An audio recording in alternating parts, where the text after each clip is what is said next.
Up close and personal, these whales are simply spectacular to see, but way beneath the ocean is where they run into trouble. Around Coos Bay, Newport, Garibaldi, and then one down on the south coast. Over the last 6 years, Oregon State University, along with the Oregon Department of Fish and Wildlife, have been trying to determine when and where these whales get entangled with fishing gear, specifically with crabbing gear.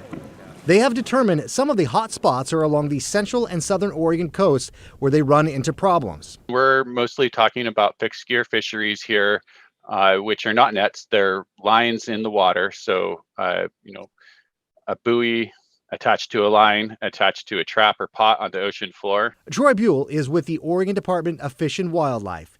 He says they made changes to crabbing season a couple of years ago to help prevent whales from getting entangled. And we also reduced the number of pots by 20% that fishermen are allowed to fish during that time period. Trying to track these whales isn't easy, but 4 times a month, researcher Lee Torres is just one of the researchers with OSU that goes up in a Coast Guard helicopter to track them. Is by overlaying, where we think whales are with where we think the fishing effort is, we can then look at, those timing patterns. They have found that early spring is when there is an increase in whales getting caught. Commercial Dungeness crab fishing industry is still operating in April, and that's also when there are a lot of whales start to show up in the region. So that overlap, between the two creates high risk. Torres says whales can be stuck in that gear for months, sometimes longer. Cause, direct injury to them, but it can also, cause them to drown or, reduce their ability to reproduce and feed and survive.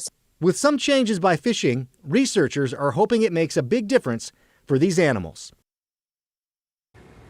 Researchers on this project tell me they have seen an increase in whales getting entangled for the last 10 years or so. And according to NOAA, over an 8-year period from 2013 to 2021, they saw on average of about 35 entanglements a year along the West Coast. Now, that's a number that is most likely just a small fraction because of how tough it can be to spot these whales that are caught in fishing gear. Britt, back to you. All right, Joe, thank you so much.